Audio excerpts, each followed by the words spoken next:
You're listening to Tomorrow's Energy, a podcast from Salix. Coming up in this episode. It's a bit like building Legos. You can just expand over time, branch out to new areas, as well as add in new sources of heat for additional capacity. Really, kind of any heat source you can imagine. Welcome to Tomorrow's Energy. I am Hannah Walker. In this series, we explore the innovations, technologies, and people driving the energy transition. My guest today is Sarah Glaser from Hemiko, and their job is to operate heat networks across the UK. So thank you very much to Sarah for joining me. Thank you very much for having me. Sarah, why are heat networks more in the news today than ever before? I feel like they are. Yes, definitely. We've seen quite a few news articles around heat networks popping up. And I think energy security has become a huge topic in the UK of recent, particularly with Strait of Hormuz. And heat networks are a fantastic way to produce homegrown, locally sourced energy, and could be a real piece of the puzzle in boosting our energy security. And another reason that heat networks are continuously popping up in the news is simple technology can help us achieve our decarbonisation goals in the UK. It's technology that's been around for decades, so it's not new, but it is an innovative way in the UK for us to reach net zero at scale and roll out infrastructure quite quickly. Now let's talk about some of the on-the-ground work that you've been involved with, and indeed I have visited, because you've got rather a big project going on in Worthing. Can you tell us a little bit about how that's developed, what some of the challenges are, and what that is, what buildings it's impacting, how is it impacting local people? Yes, certainly. So Hemiko have been working with Worthing Borough Council to develop the Worthing Heat Network over the last few years. The main spine of the network connects to a number of council buildings, as well as the Worthing Hospital. The pipe route runs right through the center and the heart of the town. So it's been a huge project in a seaside town, and a retrofit project as well, which always comes with its challenges. But it's also been a big success for what heat networks can be in the UK, how this can be done outside of some of the more traditional areas for heat network rollout, like major city centres. That project has connected buildings like the theatre, the town hall, as you say, the hospital. What did that mean for how are they connected? And what does that mean for the changes those buildings have faced and the people working in them? The heart of the scheme is an energy centre, new building that has been built on the town's high street, and it houses all of our kit to run the network. So large air source heat pumps, backup systems, as well as something called a thermal store, which is essentially a big hot water tank for added levels of security and to help with cost and keeping costs down. And the energy center is connected into all of these buildings, like you said, the hospital, the town hall, a number of theaters, and in the next phase, a leisure center and an additional historic theater in the town. And it's connected via a network of very deep underground insulated pipework. Hot water runs through those pipes and connects into the plant room where you traditionally have your gas boilers in those buildings. And those buildings have now had a refurbishment of their plant rooms with something called a heat intake unit being installed. It looks quite similar to a gas boiler and operates in a quite similar way as well. And they're now benefiting from the heat network. This is the Tomorrow's Energy podcast with Hannah Walker.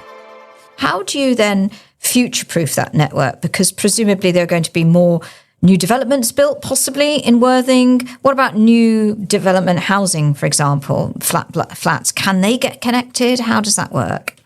Future-proofing is really built in throughout the entire process. So our goal is to be able to connect every building in the town if they'd like to over the next few decades.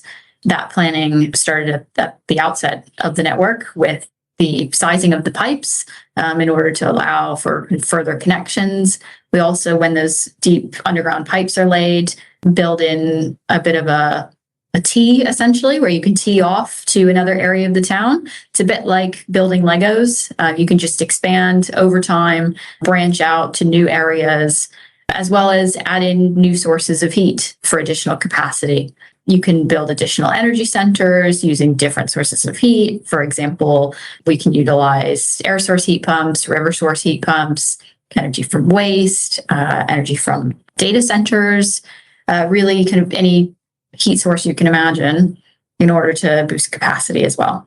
Okay, I really like that analogy with the Lego. It is which is something you can grow and grow, and it becomes bigger and bigger, and before you know it, you've got something ginormous. So this presumably this network is not just for the town centre, but correct me, it could go in terms of geography. It could go much wider than that, because the hospital isn't directly in the town, is it? No, the hospital is a bit further out of town, but it certainly lays the foundation for more branches of the network to be laid at Hemiko and all of our networks. We always build in additional capacity to be able to serve surrounding buildings that want to connect to the network. This is something that's been done to connect to entire cities and town centers across Scandinavia. So there's quite a precedent for it. And it's quite an effective way of linking in buildings without having to develop or put in their own individual technology, like an individual air source heat pump. It's quite an effective way to, at scale, roll out this infrastructure. A lot of those people won't have to put individual heat pumps. They'll be connected to the heat network, and that is their source of heat. Yes. Which is rubbish. What impact does that have then on people's bills? I mean, can you talk about that at all? So heat networks are typically the lowest cost decarbonization solution compared with something like an air source heat pump. It additionally adds a level of resilience to customers' bills because you're not relying on imported fossil fuels and global energy price fluctuations. It's a locally sourced bit of heat. So you're insulated from those price fluctuations, which I think we'll continue to see in the future. Additionally, a heat network operator does some of the heavy lifting for customers to help bring their bills down. I mentioned previously that thermal store, which is like a big hot water tank that has a reserve bit of hot water in there. That can be used to take advantage of peaking when electricity prices are high.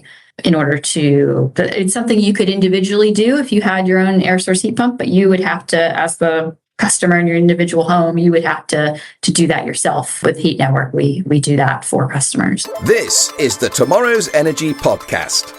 My final question really is about communication. You've talked about Scandinavia, and we know that heat pump, as you say, heat network technology is not new. It's been done for decades.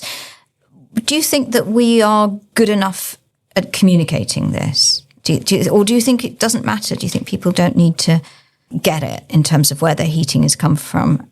I think we have a huge opportunity in the UK to roll out heat networks as quite a simple solution to some of the biggest issues like energy security and customer bills and net zero targets.